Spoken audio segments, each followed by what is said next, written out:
Welcome to round two of the OP Cup, coming to you from Columbus, Ohio. Not live. We are doing this commentary a couple days after the event. We do this sometimes, and it gives a nice little insight on games when we sort of know the full field, or individual players can commentate on their own game. With me for this commentary is Phil the King Keffer. Go ahead and say hi, Phil. Yeah, Joe, always happy to be here. And yeah, we've got a great match today. We've got a couple of very interesting decks. On the right, we have Doug Sims, one of the tournament hosts, playing his 3/8 no negate front line. And then on the left, we have Joe Peters playing a very interesting deck that involves repeated use of Spider-Man's with great power to keep getting very good cards off the top eight cards of his deck, and then finding mechanics to redraw it. So he has Green Goblin to avoid a attack of four or less and draw. He has the Havoc 3 that, if successful, allows him to draw two cards. And I imagine he has the draw 3 out of his battle site, as well as the avoid draw out of his battle site from Colossus. So yeah, he has lots of mechanics. Green Goblin has a other mechanic. I think it's boost a stat and draw a card. So yeah, he has an almost unlimited number of ways to get that Spider-Man card back in his hand. Yeah, that's I will say Joe Peters is a newcomer to playing in the tournaments in person. He's from out in the Seattle area, so he's been traveling a few times this summer, but was a pretty big player back in the day. I know he worked at a shop and played constantly, and bringing some really interesting decks. It's great having new blood in here to do those things. So looks like Doug has got only four cards placed, but it's got some big numbers. He goes two. Joe Peters only goes one. Joe doesn't have quite as many high numbers, but was able to play a lot more cards. So, and we're gonna see. It looks like Joe just do a one and run, and he's gonna take advantage of that placing advantage. So a lot of pretty standard first hand. I think it's also worth mentioning that Joe is playing the Baker Street home base, which allows him to use at least the Professor X card out of his battle site that makes Doug reveal two random cards, and he will get to choose one from his hand. Yeah, so 221 Bay Baker Street is the apartment of Sherlock Holmes. Anytime you play a card that looks, reveals, or sorts through something, you can take one of those cards and discard them. So it makes those cards we call spying specials a lot better. I think you might see Spider-Man does have look at all special cards in hand. You may see Mhm. him play one of those. That one's a little, as much as it seems cool, that one tends to whiff a lot. It doesn't hit anything. So sometimes people don't play it. I think the sleeper you're going to see come off Green Goblin is his Revelations card. It's that's his card from Classic. It's a targeted attack. It makes the character that it hits reveal all cards in hand playable by him. And then you have to play those cards open-handed for the rest of the battle. So that gives him, if he hits a character that it seems like is going to have a lot of playable cards, that usually gives you a lot of choices to discard. Yeah, it's a very powerful card with Baker Street. Yeah, the Spider-Man one is not as powerful because a lot of people are playing activators. In an any hero environment, I think it would be better, but Yeah. I think that in this environment, people can just sort of place cards to get around it. For sure. So he did have that Revelations in his hand. So we see that he is playing at least one of those. Doug at this point went one and run. I think Joe only went one. You'll see too the card you'd mentioned previously. Placed to his home base is Oscorp upgrades. That's a card that says a Green Goblin's strength and intellect stats boost to 7, and then you get to draw a card. You discard it if it's a duplicate. It's also a non-1 per deck, though, so if it gets negated, or if you just want to double up on it to make sure it can't get taken away by a negate, you can play it as a repeatable mechanic. It doesn't give you any extra stats, but it's just a backup. So Doug's getting a lot placed out here. Doug placed his 11 on Heroes for Hire. He placed a couple of Teamworks. He's got some follow-ups placed, and he's got the Avoid. And what we're going to assume from Age of Apocalypse is a draw 3 off Shadowcat. And I believe I saw when he drew his hand, he's sitting on the draw 3 from Mr. Fantastic in hand. So I think this is going to be a big hand for Doug. So Doug actually doesn't play the draw 3 on Shadowcat. Doug's one per deck out of the battle site is is the morph card that allows you to copy any special card on the table. Interesting. Um, yeah, so that's Doug's like favorite card in the whole game, I think. Power Mimic is what it's called. And normally he power mimics his draw three from Fantastic, but because he was unable to place his draw three this time, he might have to use it for something else like an 11 when he draws it. But I don't know that he has a morph right now anyway. Uh, and a lot of interesting things he could do here with his grid. I'm assuming he's playing a decent amount of intellect power cards. It's not an ideal way to use it with an 11 on the board or the Havoc 3, but he could boost Heroes for Hire stats up too. So Doug fires this draw 3 off immediately. Joe's not main decking. Joe has no access to a negate at all. He doesn't even have a negate on his site. So Doug knows the draw 3 is just going to go off. Joe doesn't have any way to stop it. Yeah, it's pretty wild seeing someone play a deck that doesn't have a negate anywhere, Yeah, you usually and wanna at lea have success with it. yeah, and have success with it. You usually need to even if you just have the one off the site or even off an any hero, you gotta always have a little bit of that threat, so they're scared to fire their stuff off. You wanna influence that decision and slow them down a little bit, but, like I said, I played Joe's other version of this with Mephisto in Oklahoma, and as you'll see if this deck goes off in this video, he has a way to keep using with great power to get the cards that draw cards. And in the second hand, I tried to concede. His Spider-Man taunted me, and he played 14 cards to kill my entire front line in hand two. It Yeah, was taunt is an unbelievably powerful card in this particular deck. I agree, it was an and unbelievable thing to watch. I was just laughing because he would just use with great power. He'd get out a three. He had a target that I couldn't block it on, and he knew it. So he just kept piling the threes up to redraw the great power, go get another three, and then eventually, like he would get enough stuff that he was drawing two cards, so he was getting enough stuff with that second card every time that he was able to kill my entire front line. It was pretty awesome. I my cousin was doing something very similar with taunt with his. He had a deck that could make a lot of attacks really quickly, and he had something similar happening, but not I don't think quite to this level. This is really really something. I do think that the deck has a real weakness in that if you just negate the with great power, it's kind of hard for him to get things going. But he has some ways around it. Like one of the reasons I'm sure he plays Mer Island is so that he can play the Banshee Luck of the Irish card to go get another with great power if it gets negated. People rarely have two negates in the same hand, but no deck's perfect, right? Nothing, There's always yeah. gonna be some weaknesses.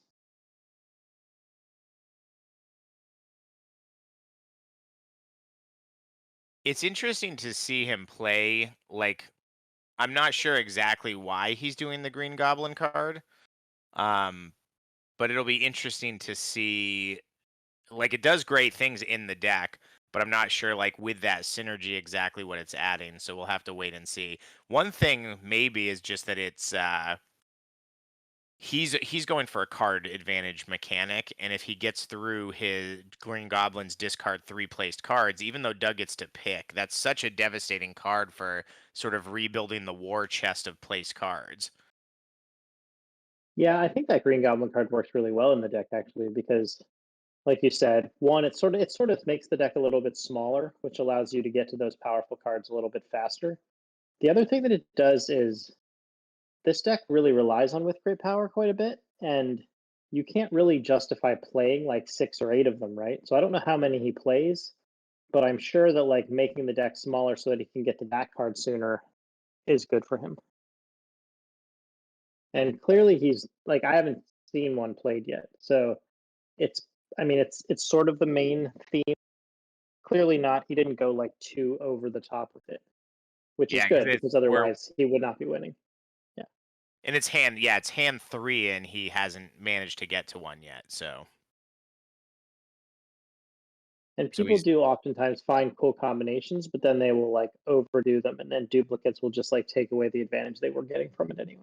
Oh, I'm the worst about that. When I think I figured out like a good trick, I have a hard time not leaning into it way too much. I used to try to build the deck Ricky's had success with the Jubilee Avoids and just played way too many of them. And he was able to find other ways to find success with that. So he finally fires off the Havoc 3. He fired off the Havoc 9. So we're seeing here just a sort of big back and forth. Doug's got a placing advantage. Doug's got a lot more cards. He's sort of pressuring Joe with these big numbers. Joe hasn't drawn into his mechanic yet. He has managed to boost Green Goblin's grid. Doug is in the same kind of position Joe is, where he only has access to one negate. So that grid boosting card on Green Goblin is probably pretty safe. Yeah, I would think so. All right, so he's going to use Miron's got a couple of great lockouts. So he's going to say no specials can be played against Havoc. That's going to protect Havoc from three of the big placed cards Doug has. Doug can still throw that teamwork with that 7, but interestingly enough, Joe's not conceding here. He's keeping the pressure on. I think he's really just looking to try to use up some of these place cards Doug has so he doesn't carry that advantage over to the next hand. Yeah, Joe's in a tough spot here. I mean, when Doug's deck draws cards that work together, it's extremely powerful. I mean, his biggest challenge with the deck he plays is that it plays like 9 teamworks, and you know that 8 strength power card can only be used by heroes for hire, for example. But like when his characters stay alive and he can use them all, I mean, they're all just extremely powerful, and Joe's running into that right now. And just so many big hits, like you got to watch out for the JWs and the 11s and those 8 any powers. Like he just has so many haymakers that rack up the venture. This is a really interesting. I love this matchup. Doug's got a type of deck. I've been wanting to build a version of this kind of deck where I align the intellect grids. There's so many characters that have, Hulk has an 8 strength in that intellect grid, and I thought about building a similar team with Hulk. But like, Doug just goes to show you can also line up other stats and you don't have to worry as much as long as they have like some amount of cards that they can defend with and you're offensively throwing the teamworks. Yeah, Yeah, he's so just last year Doug actually played this deck with Hulk instead of Heroes for Hire at the Boston event. oh, So interesting. he was So on the he's same train there. Yeah. yeah, same train of thought. Yeah, interesting. Yeah, it's just I mean, he's just hitting with so many bombs to venture. Like I think Joe's doing the right thing. I think Joe's got to let his guys get a little beat up and just hope that in the coming hands, he's got the defense and the mechanic to have one huge hand and take those guys out. So Joe's going to defend this. He must have said concede because Doug's revealing the. There we go. So Joe runs. He ends up with 2 in the bottom, 5 in the middle. Doug ends up with 2 in the top. We're going into hand 4. But Joe's not as bad off as I thought after using that. He's got the 8 any powers and a 4 intellect. His guys aren't as beat up as I thought. So Joe, do you know what event he's playing? Because I'm kind of thinking that it would make sense to play an event that moves all the missions from the defeated back to the reserved. Is that in Eye of the Storm? I think That that is definitely an eye of the storm, and that yeah, maybe that's what he's doing for this exact situation where he can't get to the mechanic in time. Now Doug has got a monster hand again. He's drawn another 8. He's drawn his Beyonder. He's drawn a pin for Mr. Fantastic. He's drawn his Morph Activator that can copy any of these huge cards on the board. So Doug is just having a very good set of draws. Green Goblin, as we talked about earlier, he is playing multiple of those draw cards. So he's got the ability to boost his grid a second time, just really ensure that those upgrades are there. But that's going to allow him to keep doing with great power. So we haven't described it. I think some people have used it. With great power is the card placed to Spider-Man. It reads, look at the top, I believe 8 cards of your deck and choose 8. one Yes, that's correct. 8 cards, choose one and put it into your hand, reshuffle your deck, and then place with great power on the top of your deck. So he wants all of these mechanics that lets him draw one card because he uses with great power. He gets the best card out of his deck. Usually it's a 3 draw 2.